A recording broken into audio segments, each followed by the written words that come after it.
Okay, this is Philip Lee returning with another video. Today's video, April 14th, 2020, is going to be on my book, The Confederacy at Flood Tide. And it covers from June 62 to December 62, when the Confederacy came closest to winning its independence. So let's begin. This book is titled The Confederacy at Flood Tide, in order to distinguish it from the popular notion of the Confederacy at high tide. The latter is generally associated with Pickett's charge at Gettysburg, or secondarily, the rebel attack at Starkweather's Hill at Perryville, Kentucky. The story of the Confederacy's most opportune period for winning independence, however, involved developments in Europe, Virginia, Washington, Maryland, Kentucky, Mississippi, and even Missouri and Arkansas. Although it lasted only 6 months from June to December 1862, the rising tide flooded all theaters of the war. It was not merely an isolated surge in Maryland or Kentucky.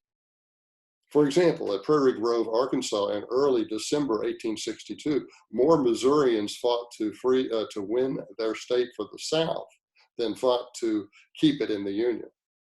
Moreover, the Confederacy's flood tide was not limited to military factors. It also swelled within the sectors of diplomacy, politics, and espionage.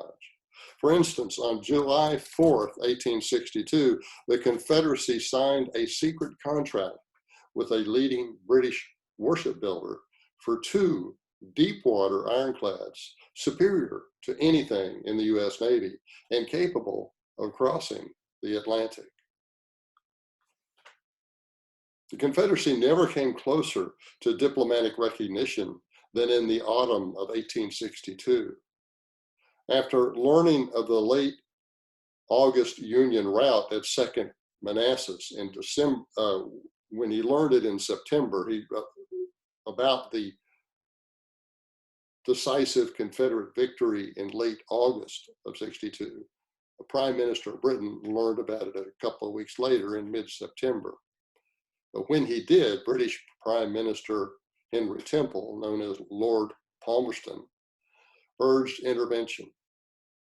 In a letter exchanged with Foreign Secretary John Russell, who held a post comparable to the U.S. Secretary of State,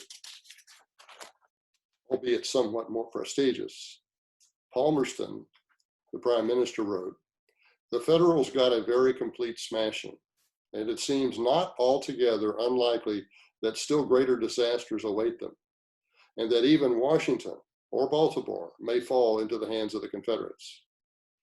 If this should happen, would it not be time for us to consider whether England and France might not address the contending parties and recommend an arrangement upon the basis of separation?" Close quote. Russell agreed and added that if mediation failed, quote, "we ought ourselves to recognize the Southern states as an independent state," close quote. Although the Emancipation Proclamation ultimately became a powerful Union weapon to reverse the Confederate flood tide, it was more controversial than commonly supposed. Contrary to popular belief, many contemporaries were confused, critical, and frightened by its implications. Major General George McClellan, among others, believed it was a deliberate attempt to incite a slave rebellion in the South. Even President Lincoln admitted the possibility of such insurrections before he issued the proclamation. On September 13th, 1862, he replied to a delegation of Chicago abolitionists visiting Washington that he recognized the potential, quote, "consequences of insurrection and massacre at the South," close quote, that such a proclamation might provoke. Whatever the moral benefits or immoral consequences of emancipation, however, he, quote, "viewed the matter as a practical war measure to be decided upon according to the advantages or disadvantages it may offer to the suppression of the Confederate rebellion," close quote. Whatever his intent, the proclamation led to an uproar about its potential to incite slave rebellions. Ultimately, however, There was a subtle but important difference in the language between the preliminary version, issued shortly after the Battle of Antietam in September 1862, and the final version issued in January 1st, 1863. Lincoln added the following paragraph, which was altogether missing from the September version. Quote, "And I hereby enjoin upon the people so declared to be free to abstain from all violence, unless in necessary self-defense. And I recommend to them that in all cases, when allowed, they labor faithfully for reasonable wages." Like all rising tides, the Confederacy's flood tide began at the nadir of an ebb tide. In late June 1862, Washington brimmed with expectations of an impending Confederate collapse. The first 6 months of the year provided a string of federal victories in the West. They began in January at Mill Springs, Kentucky, and continued with the surrender of 14,000 rebels at Fort Donelson in February.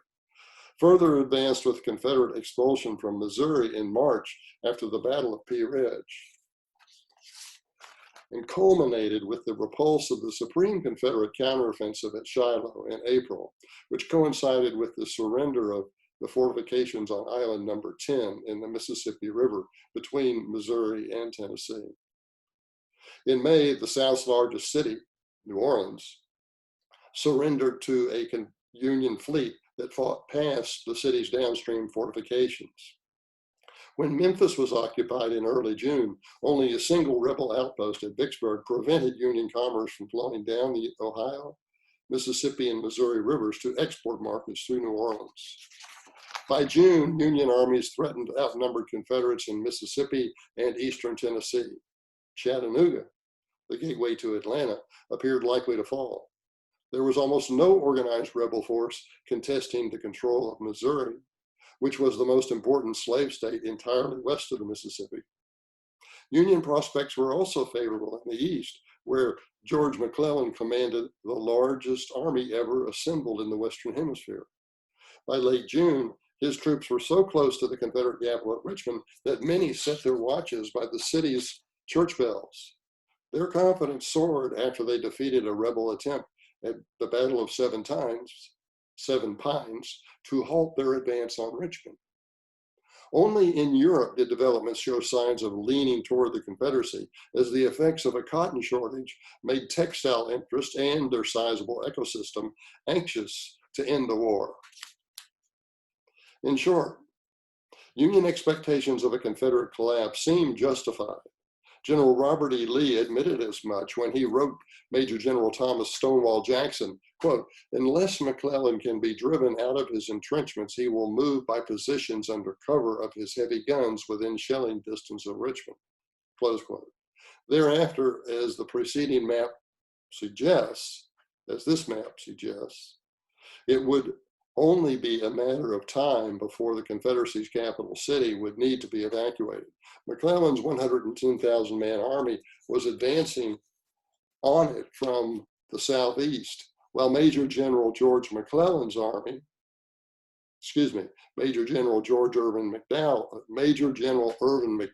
40,000-man army was poised to close the Union vice by converging on Lee from the north. I think you can see this from the chart, or from the map. On the lower right is McClellan facing Lee and Richmond. If you move northward towards Fredericksburg and just a little beyond Fredericksburg, you'll see McDowell's army. The plan was to bring McDowell's army down on Lee's left flank, and then he would be hopelessly outnumbered at that point. Once McDowell joined up with McClellan, the 60,000-man rebel army near Richmond would be hopelessly outnumbered and outflanked. The unexpected, however, did happen. After General Lee took charge of the Confederacy's largest army, following the disabling wounds suffered by its prior commander at the Battle of Seven Pines, Lee was not temperamentally content to merely drive McClellan's army away from Richmond. He intended to destroy it. He would compensate for his army's smaller size by concentrating superior numbers at vulnerable attack points. He thereby intended to so demoralize the enemy that their army would disintegrate. Perhaps more than any rebel leader, Lee believed the Confederacy must win independence quickly or not at all. The South, he reasoned, could not win a war of attrition against the more powerful federal Union. Guided by such thinking, Lee would perpetually try to seize the initiative during his entire Confederate career. Lee's message to Jackson hinted at his plan. If the victorious commander of the Shenandoah Valley campaign, Stonewall Jackson, would join Lee, the two might launch a numerically superior attack against an isolated part of McClellan's army before McDowell showed up. During a week of nearly continuous fighting, starting on June 26, Lee's smaller army relentlessly drove McClellan back 20 miles to a defensive redoubt on the James River under the protective guns of a Union flotilla. As you can see here, the opening attack was on Porter's Corps, which was north of the Chickahominy River. At that point, Lee outnumbered Porter, and he was hopeful that the flooded Chickahominy River would keep the rest of McClellan's army south of that river and not able to aid Porter. So let me continue with my narrative. Lee's method of attacking with superior numbers at vulnerable points was a promising plan that might have broken McClellan's army into pieces had the rebel army been more experienced. It could not work, however, after McClellan became ensconced at the James River on Malvern Hill, where, to Lincoln's great frustration, the Union field commander seemed satisfied with the stalemate. So after the first attack on Porter's Corps north of Chickahominy, McClellan called Porter back across the river and retreated toward Malvern Hill. Lee chased him all the way, fighting a number of battles, continuous fighting. So I'll continue now with the narrative. For his part, Lee had hoped to achieve more. Seasonal rains caused the Chickahominy River to flood, thereby stranding about 30,000 Yankees north of the stream where McClellan could not readily reinforce them. Lee hit them with a force of 65,000 rebels. Since the Confederate army was inexperienced, however, the attacks were poorly coordinated. The Yankees nonetheless retreated. That was enough to prompt Lee into attacking again the next morning. Again, the assaults were uncoordinated until late in the day when the Union defense line finally collapsed. Blessed nightfall enabled the Yankees to retreat over a bridge that the rebels had failed to capture. That's a bridge across the Chickahominy. McClellan, however, became so temperamentally unhinged that he telegraphed Washington to complain about a decision by his superiors to withhold McDowell's reinforcing army. Quote, "The government has not sustained my army. If you do not do so now, the game is lost. If I save this army now, I tell you plainly that I owe no thanks to you or to any other persons in Washington. You have done your best to sacrifice this army." Once McClellan got to Malvern Hill and just stayed there, the situation is described or is illustrated in the map here, with the exception, no, there's no exception, that's the way it looked. Since McClellan's insecurities immobilized his army, Lee decided to turn his attention to the Union Army in northern Virginia, presently commanded by Major General John Pope, who had replaced McDowell. The movement culminated with a decisive battle at Second Bull Run, which left Lee's victorious army at Washington's doorstep. When his retreating and routed army was only 21 miles from the White House, Union General Pope telegraphed General-in-Chief Henry Halleck, quote, "I should like to know whether you feel secure about Washington should this army be destroyed," close quote. Pope was obviously badly beaten. False rumors that Jackson's wing of Lee's army was crossing the Potomac at Georgetown triggered hysteria in Washington, prompting thousands of residents to flee. Despite Pope's discouragement, however, Lee was not strong enough to attack Washington directly. Instead, he hoped that he might beat the presumably demoralized Union army north of the Potomac River And such a victory might lead Northerners to conclude that the war was not worth the cost required to prevent Southern secession. Additionally, as Lord Palmerston himself had suggested, it might encourage the British to intervene on the side of the South in order to stabilize the Atlantic trade, especially that of cotton. In the 2 months from late June to late August, Lee had reversed prospects in the East. And so much that Lincoln's Attorney General said that the president, quote, felt almost ready to hang himself, close quote. Meanwhile, the Union's June 1862 situation in the West after the rebel defeat at Shiloh and the federal capture of the abandoned enemy fortifications at Corinth, Mississippi, is pictured in this map. Major General Ulysses Grant's army remained in western Tennessee, where he was planning an offensive against the rebel Mississippi River stronghold at Vicksburg. Simultaneously, Major General Don Carlos Buell's army was marching eastward to capture Chattanooga, Tennessee. In this map, it doesn't show the army as being under Don Carlos Buell. It shows it as being under Rosecrans. But at this time of the narrative, that army is actually controlled by Don Carlos Buell, not Rosecrans. Ultimately, command of the Confederate army at Shiloh devolved to General Braxton Bragg, who waited in northern Mississippi while anticipating a Yankee advance.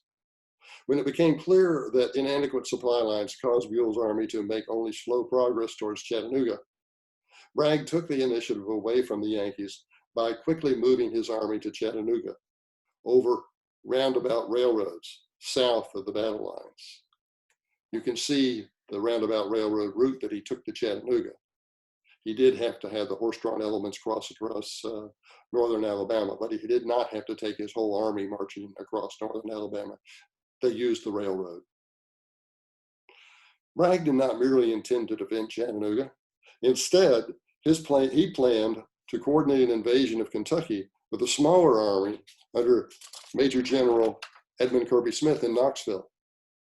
The movement, they reasoned, would require Buell to retreat from northern Alabama to defend the Bluegrass State. Simultaneously, smaller rebel armies under Major Generals Earl Van Dorn and Sterling Price might advance on Buell's rear or directly into western Tennessee to contest Grant's control of that region and disrupt the latter's designs on Vicksburg. Shortly before the failed rebel attack at Shiloh, Richmond ordered nearly all Arkansas troops transferred to the left bank of the Mississippi in order to join the Tennessee offensive. This was right after the Confederate defeat at Pea Ridge. Although they arrived too late for Shiloh, their departure left Arkansas nearly defenseless. The Union Army under Major General Samuel Curtis that had been victorious at Pea Ridge was maneuvering to capture the state capital at Little Rock. Richmond's only response was to send the energetic Brigadier General Thomas Hindman back to his home state to organize a new army from scratch. Although vastly outnumbered, Hindman ordered guerrillas to attack Curtis's supply lines, which stopped the Union advance on Little Rock. Consequently, Curtis shifted his goal to the Mississippi River port town of Helena, Arkansas, which is a little bit south of Memphis on the river. But at Helena, after occupying the place, the Yankees switched their attention from Little Rock to the lucrative wartime cotton trade. By September, Hindman had organized an army big enough to challenge the Union forces in southwest Missouri for control of the Show Me State and simultaneously defend the approaches to Little Rock from Helena, should the Yankees in Helena give up their trading in cotton and decide to advance on Little Rock. As the Eastern, Western, and Trans-Mississippi rebel armies made military progress from late June to early September 1862, prospects for Confederate diplomatic recognition in Europe also improved. Southerners put most of their hopes on Great Britain and France, which were the two most influential powers in the region. Cotton textiles were Britain's biggest industry and supported about 20% of her economy. The country consumed over half of the world's cotton production, while the United States and France tied each other as distant seconds. Since both American belligerents originally denied that slavery was the central issue, Europeans were confused about the causes of the Civil War. During the summer of 1862, therefore, they reasoned that the conflict was a matter of Southern self-determination opposed by Northern economic hegemony. Just as we today usually favor self-determination for modern nations, so did the 19th century Europe, which put her sympathies more with the South than with the North. While Lee and McClellan battled during the 7 days, the British and French representatives living in Washington City met to discuss how cotton shipments to Europe might be increased. The British representative wrote the Foreign Secretary in London that the French minister believed a joint British-French intervention to end the war was the only way to ensure adequate supplies. Although basically agreeing with the French ambassador, the British representative, however, thought such a proposal might be better timed to coincide with the contingencies of future events. That such a contingency could soon arrive might have been inferred when his superior wrote back to London, quote, "If you can manage to get a supply of cotton for England before the winter, you will have done a greater service than has been effected by diplomacy for a century." And that was a letter written from London to the British consulate to the British ambassador in Washington. The U.S. Secretary of State William H. Seward instructed his ambassador living in London to inform Palmerston's government that any attempt to intervene in America's Civil War would likely result in war between Britain and the Federal Union. Such a war would have challenged both sides. Although it would be hard for Britain to maintain an army in America, her powerful navy might have ended the Federal blockade of the southern ports and even blockaded northern harbors. Contrary to popular belief, the Monitor and the Merrimac were not the first ironclad warships. The British and French began building bigger and faster deepwater ironclads before America's Civil War even started. At the time, Britain and France had the world's most powerful navies. Each was also in an arms race with the other. 2 years before the American War, France launched the first deepwater ironclad, La Gloire. Britain quickly followed with HMS Warrior and HMS Black Prince. In 1861, the British had already decided that their future fleet would be entirely composed of armored warships. That is HMS Warrior today. It has been restored, but that's the ship. Louis Napoleon, who winced that his reputation was overshadowed by his famous deceased uncle, ruled France during this period. Like other European monarchs, he resented the 1823 Monroe Doctrine and hoped America's domestic turmoil would prevent Lincoln from enforcing it. Consequently, he used trade debts as an excuse to form a puppet Mexican government and reasoned that an independent Confederacy could function as a buffer state between the Federal Union and Mexico. Ever since the great Napoleon sold the Louisiana Territory and Haiti won independence in 1803, France had been locked out of the Western Hemisphere. Louis hungered for a second chance at New World empire building. France, however, was not strong enough to be confident of victory if she alone allied with the Confederacy. The French emperor felt that the British must be maneuvered into joining him. During a July meeting with Confederate Representative John Slidell, again, this is 1862. During that meeting, he said, Louis Napoleon said, "My sympathies have always been with the South, whose people are struggling for self-government. I have several times intimated to the British government my wish for action on your behalf," close quote. According to historian Howard Jones, quote, "By mid-July 1862, both the Union and the Confederacy thought that popular pressure would force the British and France to intervene in America's Civil War on the side of the South." Almost immediately after his smashing victory at Second Bull Run, Robert E. Lee began taking his army north of the Potomac River, where he hoped to win a showdown battle that might persuade the North to abandon the war or prompt diplomatic recognition of the Confederacy from Europe. Since Washington learned of the crossing only days after the Second Bull Run debacle, the news burst upon the town like an artillery barrage. War Secretary Stanton and General-in-Chief Halleck ordered that all of the arms and ammunition in the city's arsenal be shipped to New York, and that the steamer Wachusett be kept ready to evacuate the president and his cabinet. After replacing the disgraced Pope, McClellan led the Union Army to hunt down Lee. By a stroke of good luck, on the 13th of September, one of his soldiers found a copy of Lee's marching orders at an abandoned rebel campsite near Frederick, Maryland, only 50 miles northwest of Washington.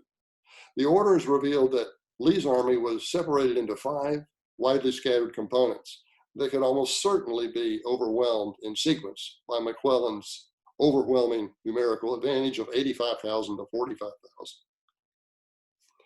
Although a Southern sympathizer soon secretly informed the rebels that McClellan had gained an intelligence advantage, important enough for the Union general to exclaim aloud, close quote, "Here is the paper with which if I am unable to whip Bobby Lee, I will be willing to go home," close quote. Lee remained unaware of the specifics. As a result, he ordered his scattered units to concentrate along the west bank of Antietam Creek, near where it drained into the north bank of the Potomac River.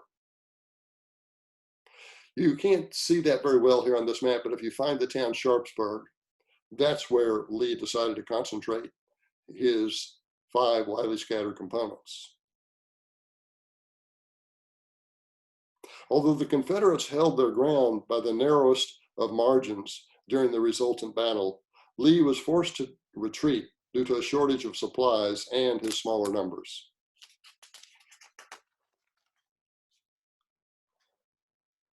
On the same day of General Pope's disorderly retreat from Second Bull Run, Confederate troops under Kirby Smith gained a similar one-sided rebel victory at Richmond, Kentucky on the 30th of August. Throughout the day, veterans repeatedly assaulted an inexperienced Union army as the latter retreated from one defensive position to another. Since Confederate cavalry successfully blocked the retreat from the final Union position, the 6,500-man Federal Army suffered a total of 5,400 casualties, which included 4,300 prisoners.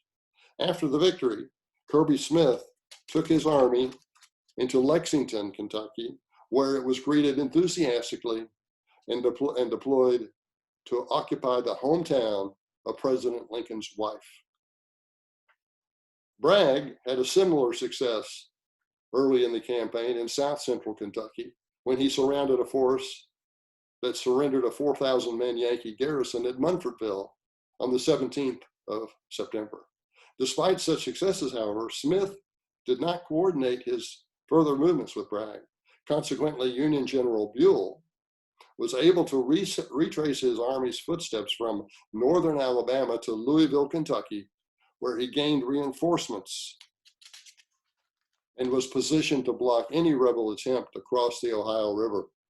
After Buell's numbers grew over the balance of the month from the reinforcements, he judged it safe to start an advance on Bragg and Smith and to drive them out of Kentucky. The result was the accidental Battle of Perryville, Kentucky on the 8th of October. The Confederates attacked under the mistaken impression that only a single corps of Buell's 3-corps army opposed them.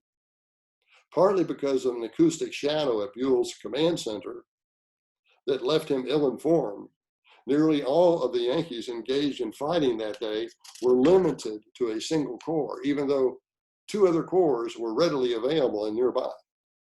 When Bragg learned after sundown that he was facing a much bigger army than he originally assumed, his position was similar to that of Lee's after Antietam. The rebels were too low on supplies and did not have the numerical strength to attack the Yankee army a second time. As a result, he and Smith retreated to a defensive position at Murfreesboro, Tennessee, which was 45 miles south of Nashville.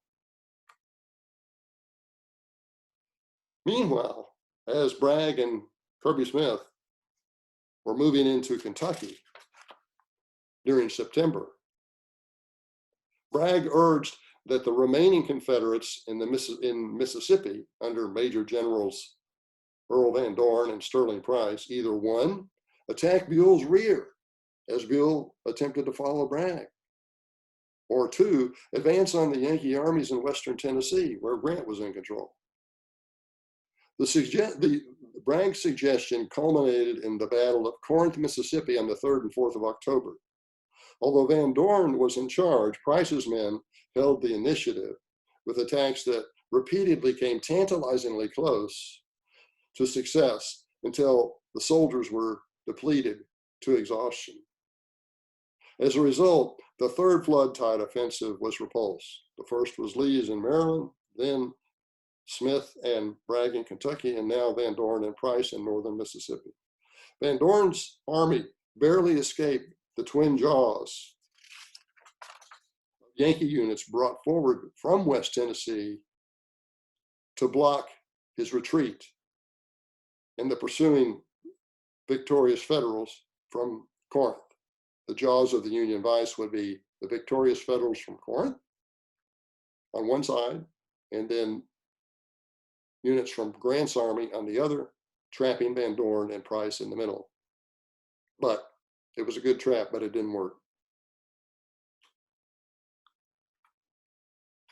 Across the Mississippi River in Arkansas, Hindman had required more time to organize an army capable of invading Missouri, but he was ready to make a move late in November. As winter approached, Union Major General John Schofield had wrongly assumed there would be no more fighting until the following spring.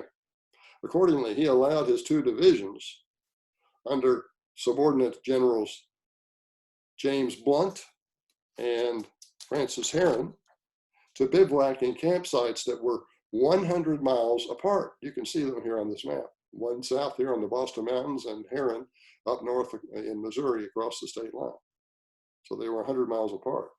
And he did that because he let the camps be that far apart so that the armies may more effectively forage and be supplied from different depots in the thinly populated Ozark Mountains.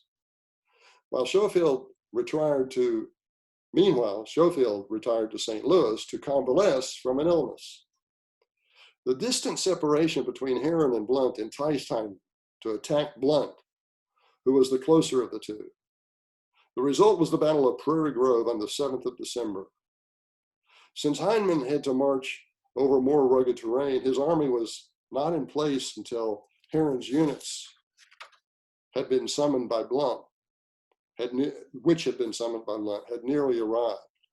Hindman, therefore, abruptly changed his plans and attacked Herron first. He bypassed Blunt and attacked Herron, who was coming down on the road between Elkhorn Tavern and Fayetteville. Hindman, the battle proceeded well enough for the rebels until Blunt backtracked via a circuitous route to reinforce Herron. By nightfall, the rebel army was out of ammunition and had no option but to retreat, and that all happened at Prairie Grove, and Hindman was much in the same situation as Bragg at Perryville and Lee at Antietam. They had used up all their ammunition, and they could not be easily resupplied, so they had to leave. After the fourth of the flood tide offensives came to grief, Hindman's army lost more than half of its strength by desertion. And that was because the Missouri soldiers in that army only wanted to be part of that army so long as it would fight to regain their home state. As a result, they refused to join Hindman's march back to Little Rock. Since it normally took about 2 weeks for news to cross the North Atlantic, Britain and France were still considering intervention as the armies of Lee, Bragg, Kirby, Smith, and Van Dorn took to the offensive, prompted by the September exchange of letters between Lord Palmerston and Foreign Secretary Russell noted earlier. The British scheduled a cabinet meeting for October 23rd to consider whether they should intervene in the American Civil War. After Palmerston's and Russell's letter exchange, Chancellor of the Exchequer, William Gladstone, also indicated a preference for Confederate recognition. Gladstone's office was similar to that of the U.S. Secretary of Treasury. President Lincoln, however, concluded that he could discourage intervention by reversing the administration's official policy that slavery was not the cause of the war. Consequently, he announced the preliminary Emancipation Proclamation on the 22nd of September. As explained earlier, Europeans were initially hostile to the announcement because they feared it might transform the war into one of racial genocide that might spread to other parts of the Western Hemisphere, and particularly the Caribbean. Such a development would not only be bloody, but would devastate the Atlantic trade, which the Europeans regarded as crucial to their increasingly industrialized economies. As events evolved and no slave uprisings occurred, European apprehensions subsided. Lincoln gained the moral high ground and prospects for Confederate recognition dwindled. As a result, the Emancipation Proclamation was the most decisive event of the flood tide period. Ironically, it may never have happened if the Confederacy had failed to reply effectively to the Union's military successes during the first half of 1862. Thus are the inscrutable paths of destiny. And this is what the situation looked like at the end of the Confederacy's flood tide, with the exception of, in the upper left, Hyman and Schofield, that had been resolved. On December 7th, 1862, which was quite a number of years before the December 7th attack by the Japanese in Pearl Harbor. But the interesting thing is that Schofield after the Civil War, went out there and authorized the military bases out there. So anyway, that completes my lecture or video presentation on the Confederacy at Flood Tide. The book is available by the same name, The Confederacy at Flood Tide. They're at Amazon, Barnes & Noble. So if you'd like to buy a copy, I'd certainly welcome it. And I'm going to sign off for now.